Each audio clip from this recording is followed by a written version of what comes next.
안녕하세요. 크리스찬 나우 김은교입니다. 안녕하세요. 김종희입니다. 네, 오늘 우리가 교도소에 왔습니다. 교도소 하면은 여러분 영화에서 쇼생크 탈출이니 또는 빠삐용 해가지고 아주 고통스럽고 막 지겨운 장면을 생각하는데 오늘 여기는 소망을 준다고요? 예, 여주에 있는 소망 교도소로 왔습니다. 네. 이곳은 한국 기독교가 힘을 합쳐서 만든 그런 교도소이고 예, 예. 아시아에서 유일한 그런 네. 민영 교도소입니다. 아, 그렇군요. 어떻게 소망을 주는지 궁금합니다. 네, 한번 한번 들어가서 우리가 가시죠. 한번 보겠습니다. 네. 예, 가시죠.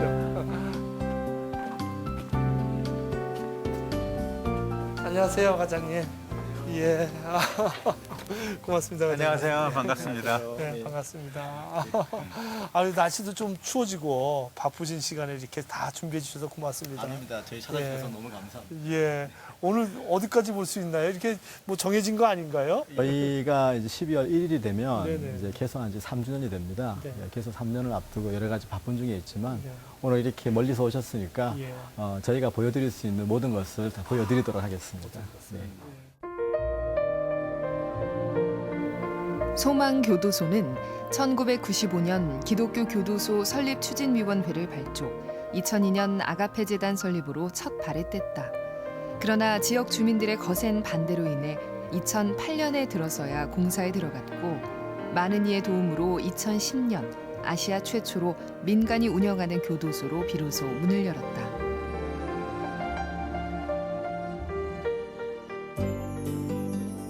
아픔과 상처로 얼룩진 수용자들이 거주하는 이곳. 하루의 시작과 끝을 보내야 하는 삶의 터전인 만큼 최대한 보안은 철저하게 하되 사람 사는 따뜻한 온기가 느껴질 수 있게 지었다.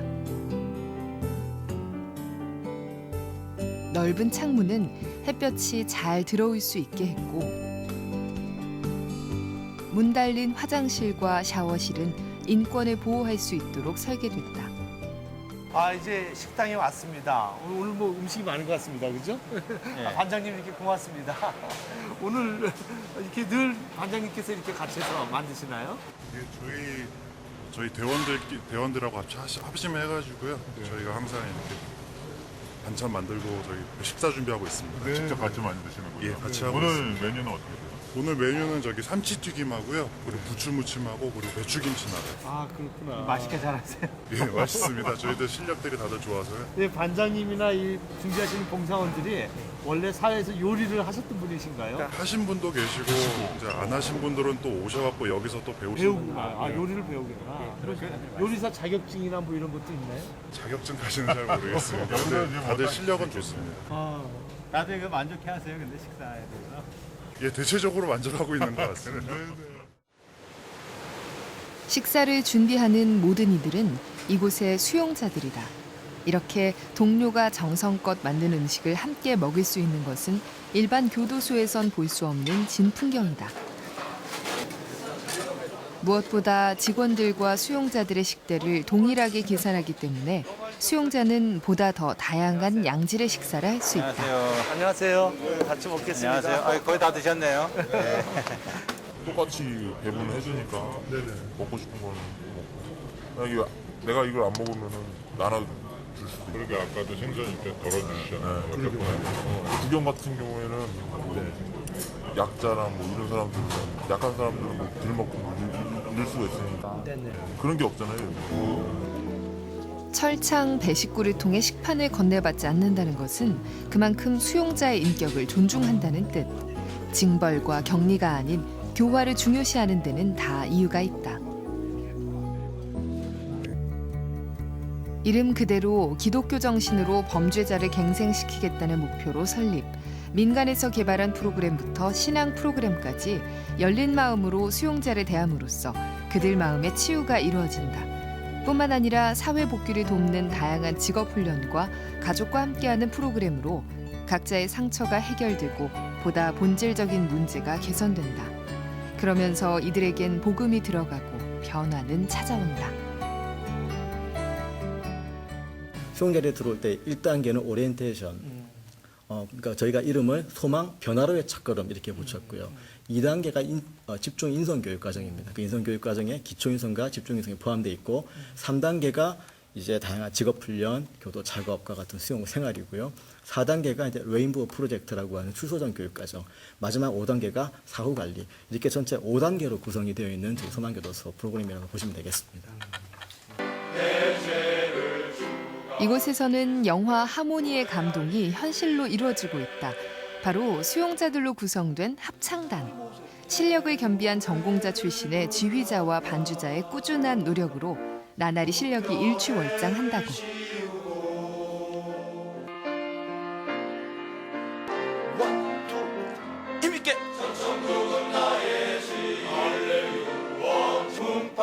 교도관과 수용자가 어우러져 함께 노래하는 풍경. 적어도 이 시간만큼은 화음으로 하나가 된다.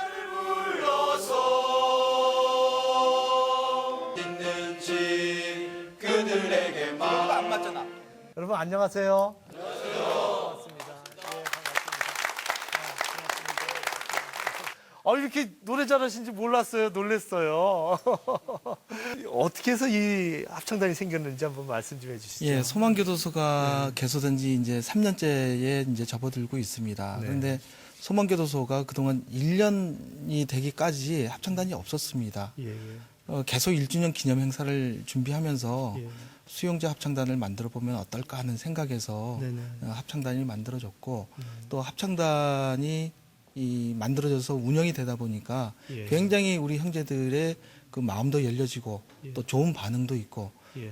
또 연습 처음에는 그 악보를 잘 볼 줄 몰랐다가 연습하는 과정 속에서 악보도 볼 줄 알게 되고 또 화합할 수 있는 그리고 또 사회 적응 훈련도 되는 좋은 프로그램으로 운영되고 있습니다. 대외적인 발표에도 큰 발표도 하셨고요. 그 연습하고 그렇게 하려면 그 지휘자님의 실력도 보통 아니어야 될 것 같고 또 이 안에도 뛰어난 분들이 좀 있어야 될 것 같은데 어떠세요? 외부 공연을 했었는데요. 네. 작년 12월 달에 법무연수원에서 처음으로 외부 공연을 가졌었고요. 네.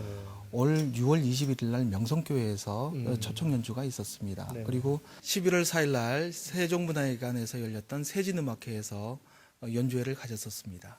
여기서 혹시 어느 분이 노래 제일 잘하시는지 한 분 좀 소개를 해주실 수 있어요? 다 잘하는데 곤란하지 않을까요? 누가 하나 그래도 대표를 아무래도 누가 제일 잘할까? 지휘자의 권한이니까. 그러게 말이에요. 잘하는 분이 계시는데요. 아, 그래도 그렇죠. 우리 윤 형제께서 예, 좀 찬양을 한번 해주셨으면 좋겠습니다. 좀 예. 한번 나. 이쪽으로 오세요. 그럼 정말 이 잘하시는 분으로 소개를 하셨는데 아유, 유 선생님 원래 여기 오시기 전에 원래 노래 하셨었어요? 아닙니다. 저는 안 했습니다. 예, 설마. 악보는 보실 수 있을까요?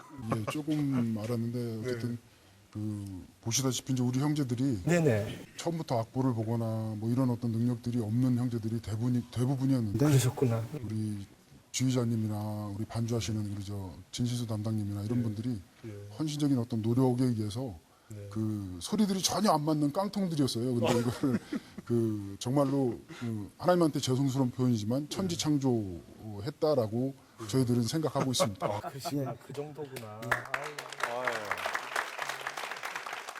자, 정말 뭐 그런 공연을 해도 손색이 없는 그런 화음인데요. 네. 한번 좀 죄송스럽지만 예. 노래 실력을 여기서 한번 좀 들어봤으면 좋겠는데 한 소절 부탁드릴게요.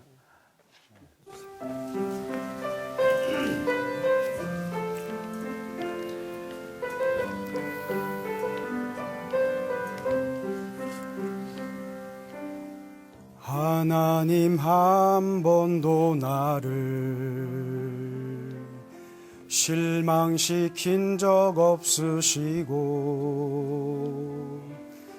언제나 공평과 은혜로 나를 이끄셨네. 오신실하신 주, 오신실하신 주, 내 너를 떠나지도 않으리라, 내 너를 버리지도 않으리라 약속하셨던 주님, 그 약속을 지키사 이후로도 영원토록 나를 지키시리라 확신하네.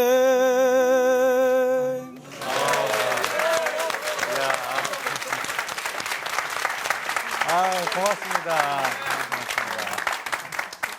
들어오셔서 얼굴을 보셔서 알겠지만 타 교도소에서 볼 수 없는 얼굴들을 아마 보셨을 겁니다. 그것은 여기 있는 사람들이 그동안 그 교도관들과 어떤 그 관계에 있어서나 또는 자신의 어떤 정체성에 있어서 자존감이 굉장히 많이 상승되어 있는 것을 느꼈을 거고요. 그런 데에는 어떤 감동을 받은 흔적이 있습니다.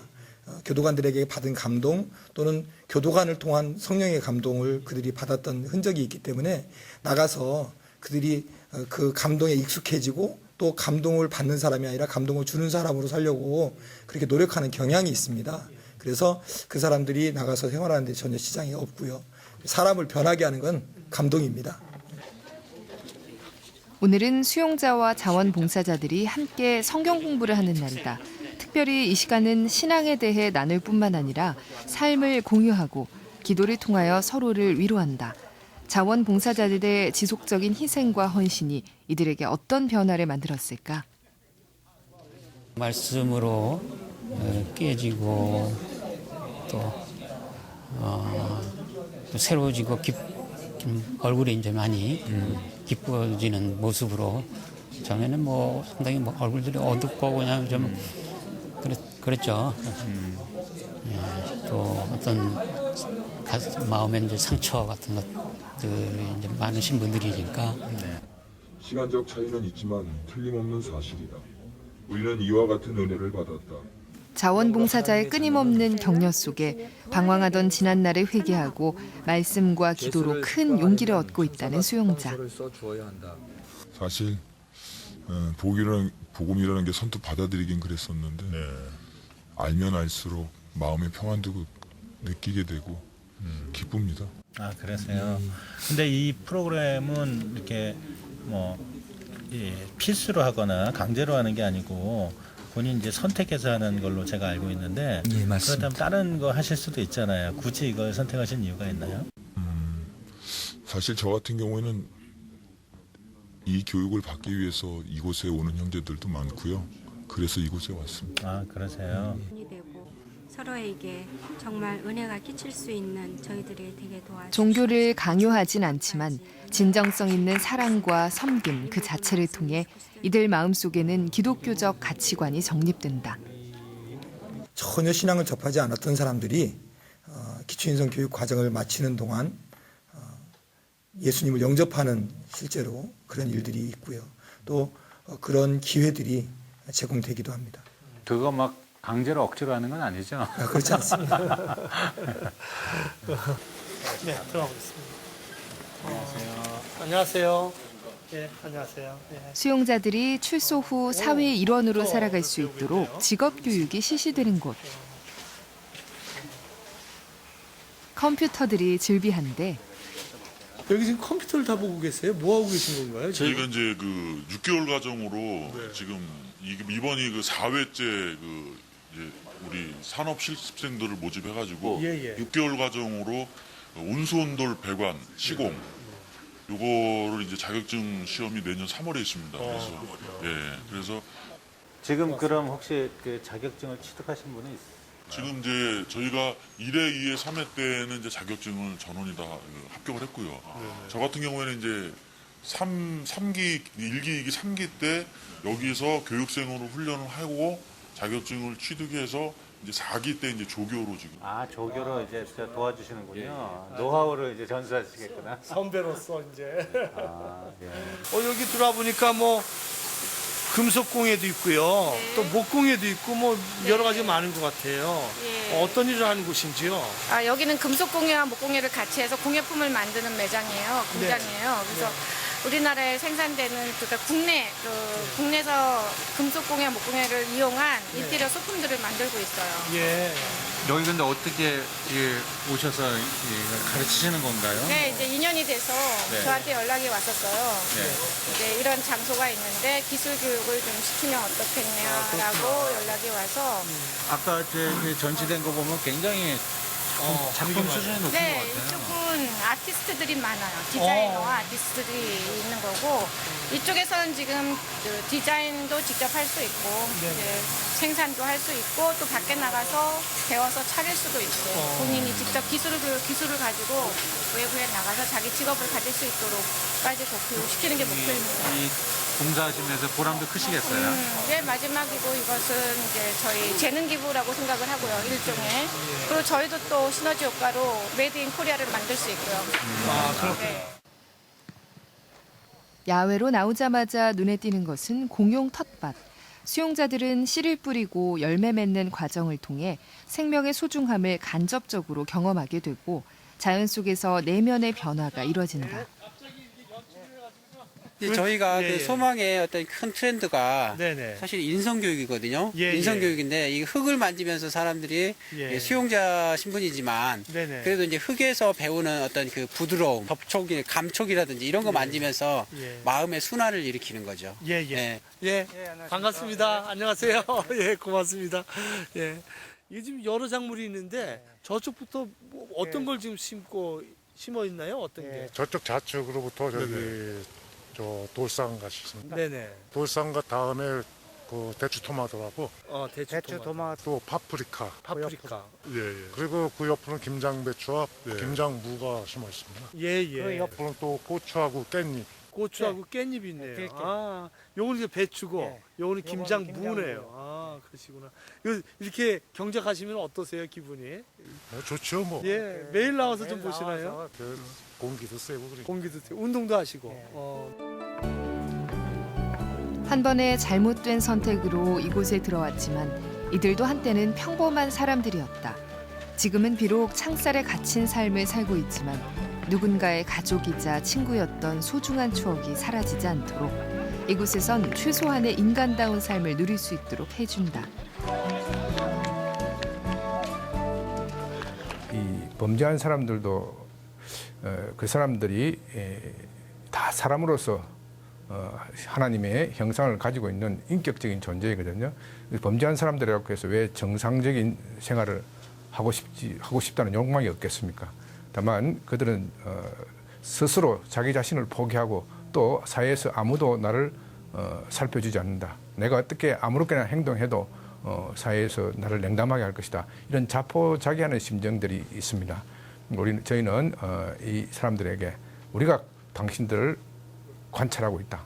우리가 당신들을 살펴보고 있다. 당신들이 앞으로 출소에서도 어떻게 되어가는지 우리가 지켜볼 것이다. 이런 사랑의 메시지를 전달합니다. 그렇게 되면은 이 여기 계신 수용자들이 스스로 용기를 얻어서 나도 누군가가 나를 사랑해주는 사람이 있고 나를 지켜보는 사람이 있다. 그렇게 해서 자기의 행동이 달라지고 앞으로의 삶의 태도가 달라지고 이것이 좋은 효과를 거두지 않느냐 그런 생각을 합니다. 수용자들을 변화로 이끌기 위해 소망교도소에 함께 머무는 사람들. 각자 저마다 받은 사명으로 이곳에 왔지만 담장 안에 갇힌 수용자들처럼 교도관들도 자유를 누릴 수 없다. 눈에 보이는 수용자들의 변화로 기쁨을 맛보는 반면 여러 가지로 불편함 또한 감수해야 하는데.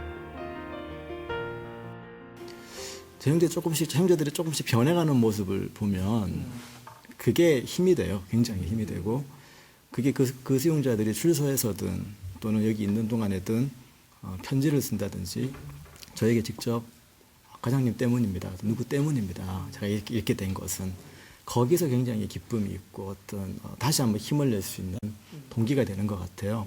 힘든 게 있다면 아까 우리 조평구 주임도 얘기하셨지만 저도 가족과 떨어져 있고요. 뭐 일주일에 한 번 갈 때도 있고 두 번 갈 때도 있지만 우리 애가 간혹 저를 못 알아볼 때가 한 번씩 있는데 그럴 때는 정말 이 안에 있는 수용자 가정 회복시켜도 우리 가정 깨지겠다 하는 생각도 한 번씩 들 때가 있지만 그럼에도 불구하고 계속 제가 이 안에서 사명감을 가지고 일할 수 있는 것은 바로 이제 우리들 때문에 변화될 수 있고 또 변화의 도구로 우리가 쓰임 받고 있다라고 하는 그것이 실질적으로 수용자를 통해 가시화될 때 그럴 때 상당한 보람을 느끼고 그게 저희 사명이라고 생각을 하고 있습니다.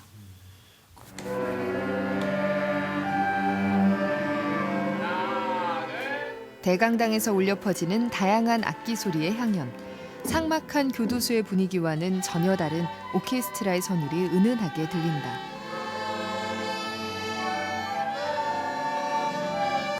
누군가에겐 불협화음이고 소음이겠지만 이들은 남모를 애절한 소망을 담아 저마다 열심히 연습에 임한다.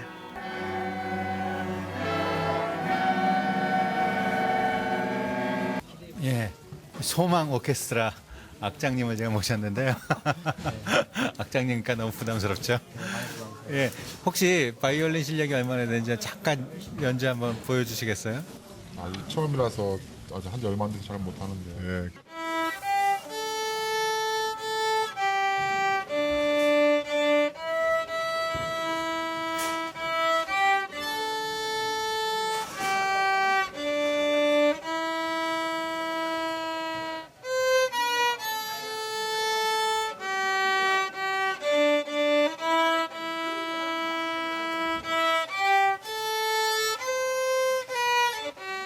죄송합니다. 네, 아니 뭐 악장님으로서 전혀 손색이 없으신데요. 얼마나 지금 하신 거예요? 이제 한 1년 다 돼 가는데 일주일에 한 번씩 이렇게 나와서 잠깐 하나씩 하는 거라서 아직은 좀 부족한 것 같아요. 그렇죠. 그럼 바깥에서는 해보신 적이 없어요? 이거 처음 하시는 거예요? 네, 밖에서는 이렇게 바이올린 만져본 적이 없죠. 가까이서 본 적도 없는 것 같아요, 사실. 아, 그래요? 네. 해보니까 어떠세요?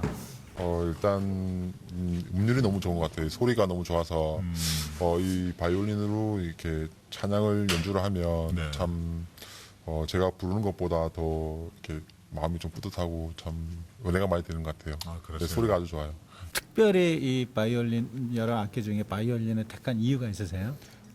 그게 다른 게 아니고 이제 여기서 공연을 많이 봤는데 바이올린 연주하는 분들의 이제 소리를 들으면 참 좋더라고요. 근데 이제 저한테도 이제 애기들이 있는데 이제 애기들이 나중에 커서 이제 제가 혹시 같이 이렇게 또 배워서 연주도 좀 하면서 할 수 있을까 싶어서. 아, 그래요? 네. 애들이 우리 애기들이 할 수 있는 걸 이제 아빠가 같이 할 수 있으면 하게 교감이 잘 되지 않을까 싶어서 그렇게 선택하게 되었습니다. 지금 아이들이 어떻게 해야 되는데요? 네, 지금 5살하고 3살하고 이렇게 2명 있어요. 그럼 뭐 작은 애는 몰라도 큰 애는 바이올린 연습할 수 있겠는데? 안 그래도 지금 집에 이제 연락을 해서 바이올린 좀 배우고 있는데 같이 할 수 있도록 해보자 얘기했는데 아직 이제 아직 5살은 어리다고 한 7살쯤 돼서 생각하자고 얘기하더라고요. 아, 그러시구나. 네. 언젠가 이 아빠와 아들, 딸? 딸입니다, 딸. 아빠와 딸의 그 이중주를 한번 그 연주할 날이 있었으면 좋겠네요. 네, 저도 그 날을 기다리고 있습니다. 예, 감사합니다. 연습 계속 부지런히 하셔야 되겠네요. 알겠습니다. 예, 고맙습니다. 네, 감사합니다. 갇힌 자들의 목소리에는 아무도 귀 기울이지 않는다. 그저 옆에 함께 있는 것만으로도 사람이 변화될 수도 있을까? 소망교도소 사람들은 이것을 증명하기 위해 세상의 편견과 싸우고 있다.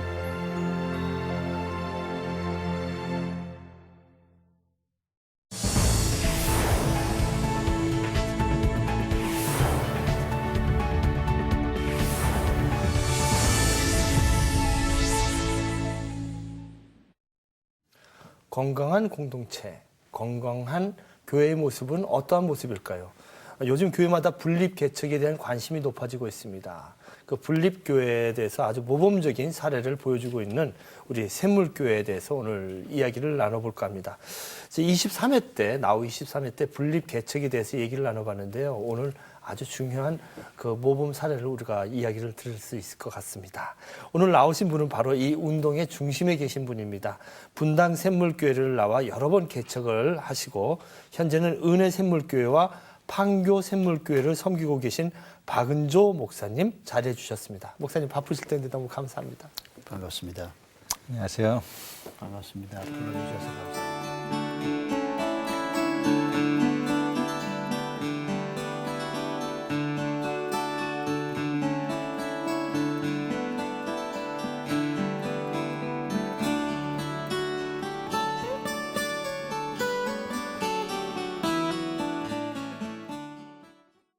거기서 지금 목사님께서는 분당샘물교회에서 이제 분간 게 5번, 그리고 90년도죠. 서울 영동교회에서부터 치면 12번이라고 그렇게 제가 알고 있는데, 그렇게 해서 계속해서 분가를 하는 것, 교회 분가하는 것이 지금 한국교회 상황에서 어떤 의미가 있는지 하는 말씀을 듣고 싶고, 또 하나는 특히 이제 목사님께서 보통 이렇게 뭐 부부교육자라든지 이런 분들을 파송하는 방식이 아니고 담임 목사 직접 나서서 이제 개척을 주도한단 말이죠. 이런 건 어떤 이유가 있으신지 좀 설명해 주시면 좋겠습니다. 뭐 솔직히 말씀드리면 90년도에 서울 영동교회에서 그때는 한영교회, 지금은 빛소금교회입니다만은 그 교회를 처음 분립할 때 그 무렵만 해도 저도 큰 교회 목사가 되는 게 꿈이었습니다.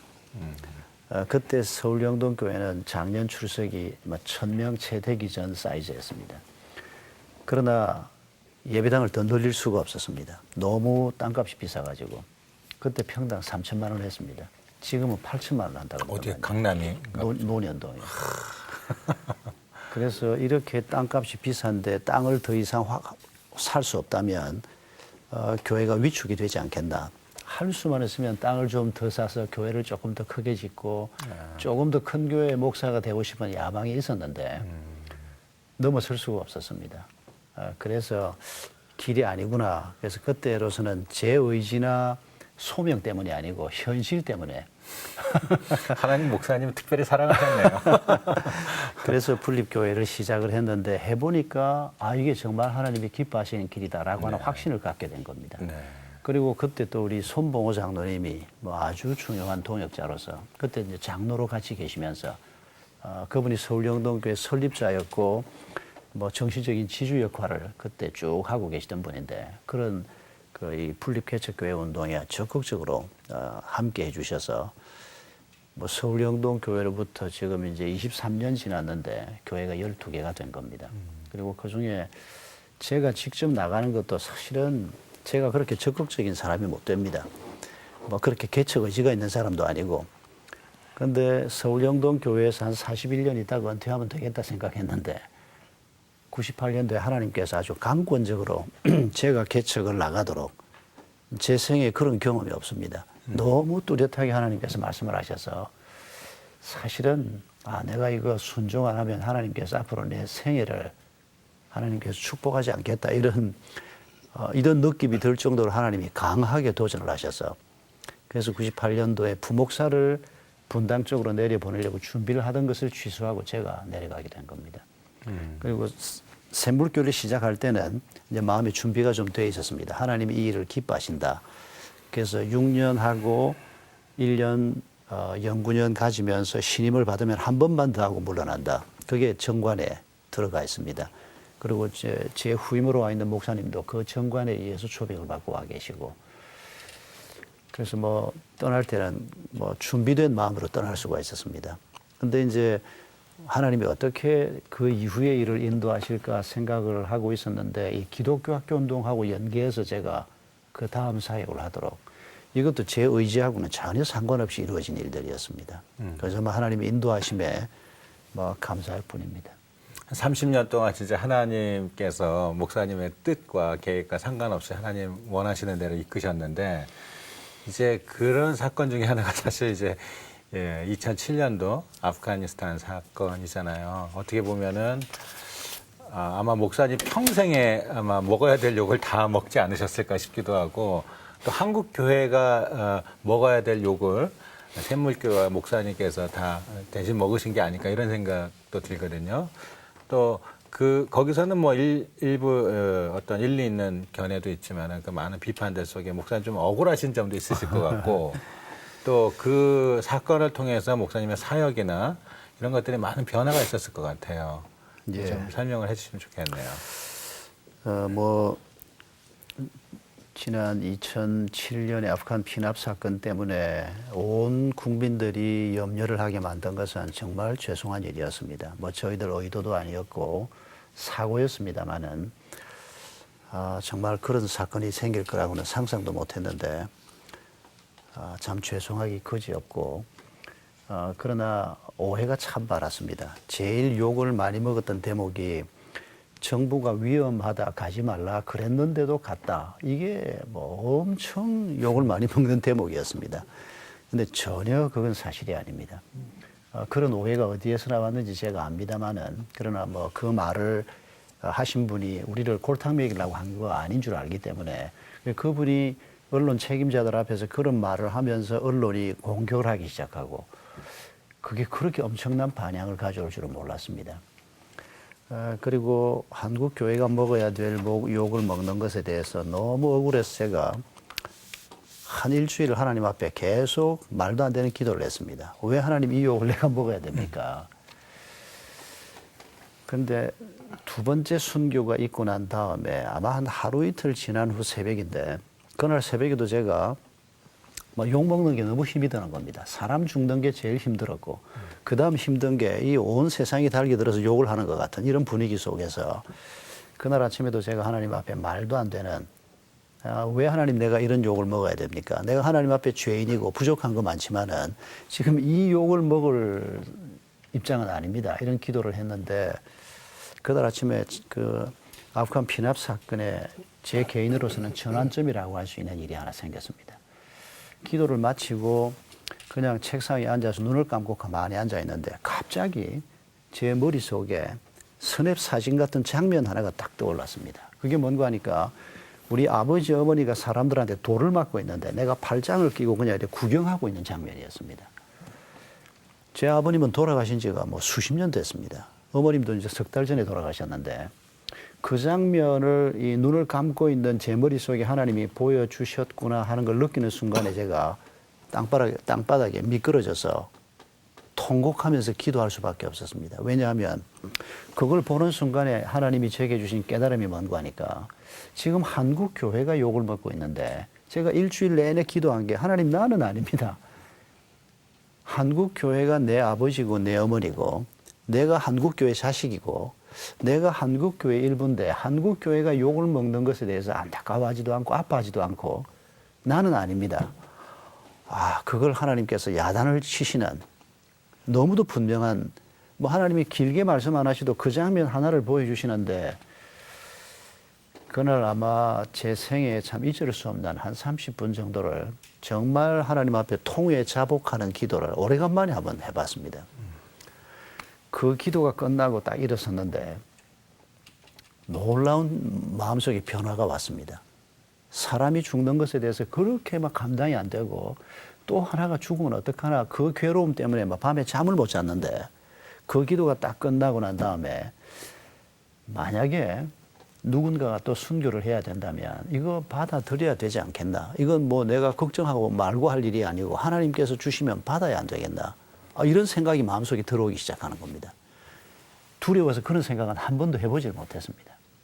그리고 계속해서 우리 정부에 관련된 전문가들이 저한테 와서 하루에 한 번씩 만났는데 남자 7명이 죽어야 일이 끝날 것 같다. 그게 그분들이 매일 아침 저한테 해준 말이었습니다.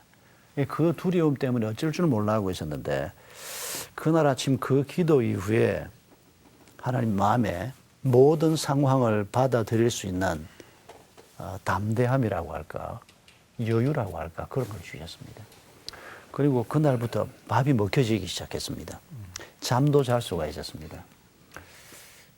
그리고 사건은 그 상태에서 종식이 됐습니다. 두 사람이 더 먼저 풀려나고 그래서 그 사건 이후로 제 마음속에 늘 부족하지만은 뭐 누가 나를 보고 한국교회 대표라고 말하는 사람도 없지만은 내가 한국교회와 나를 분리시켜서 생각할 일이 아니구나. 그 아주 큰 깨달음을 가지고 묵묵히 잘 섬겨야 되겠다. 그런 생각을 계속 하고 있습니다. 네. 목사님, 근데 지금 듣다 보니까 목사님이 어린 시절이 좀 궁금해요. 어떻게 하다 이렇게 목사님으로 그때 생활하시기로 결심을 하셨고 또 목회자가 되겠다는 그 결심 전에 그 어린 시절은 어땠는지 말씀해 주시면 합니다. 저희 집안은 친가 외가를 다 합해서 제가 첫 크리스찬입니다. 형님하고 같이 교회를 나갔다가 형님은 서울로 대학 간다고 떠나면서 교회를 그만두고 다시 훗날 또 이제 돌아와서 같이 이제 그리스도인으로 출발을 했습니다만은 저희 집안 전체에서 제가 먼저 세례받고 제가 먼저 이제 그리스도인이 됐는데 초등학교 3학년 때 교회를 처음 나갔고 놀러를 다니다가 중학교 1학년이 돼서 주일 낮 예배를 출석하기 시작했는데 지금까지 내가 놀러 다니던 교회하고 다른 겁니다.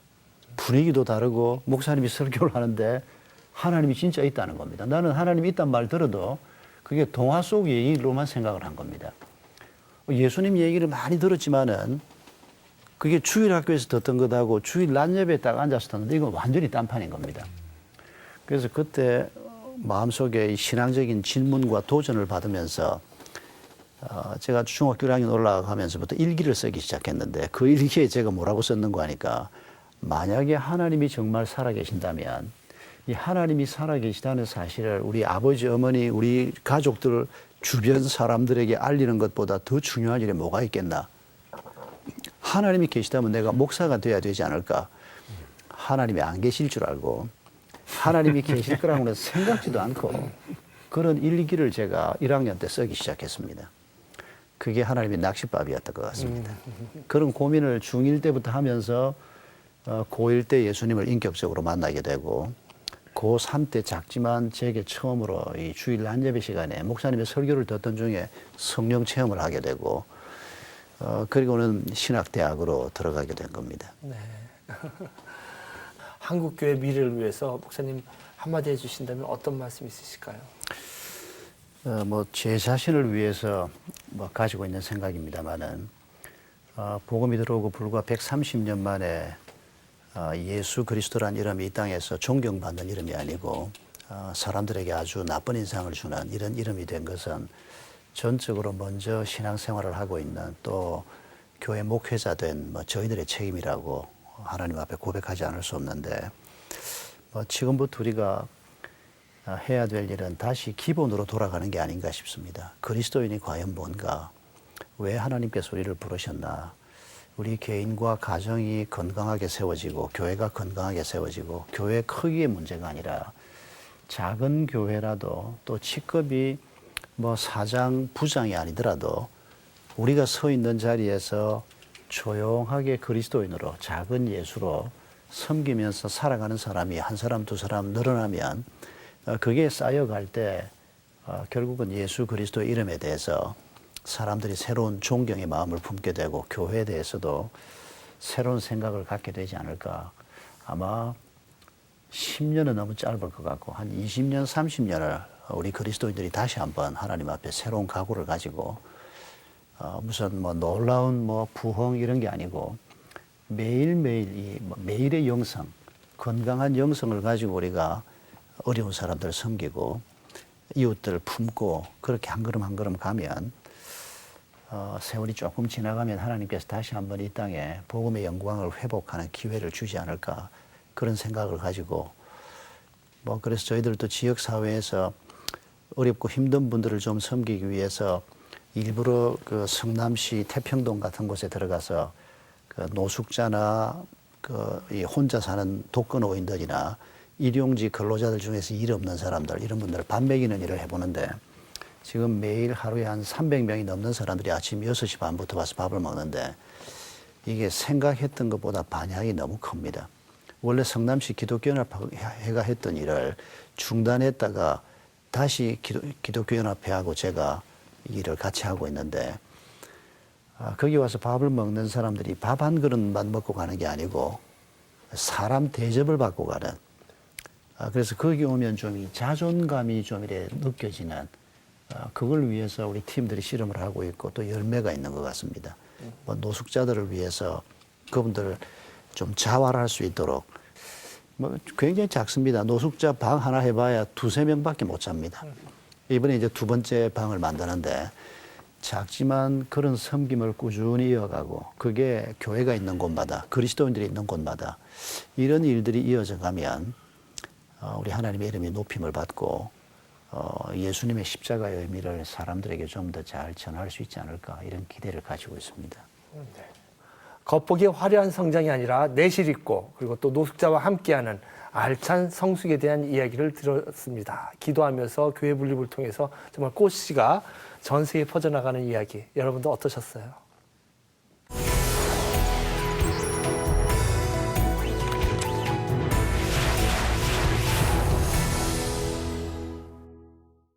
여러분 안디옥 교회가 지금 어디 있나요? 안디옥 교회가 사도 바울의 전도를 1, 2, 3차 다 후원해주고 없어졌지만 그 안디옥 교회의 힘이 전 세계에 퍼져나가서 이 땅에 세계 교회가 성립된 게 아니겠습니까? 이 샘물교회 이야기를 들으면서 안디옥 교회를 생각해봤습니다.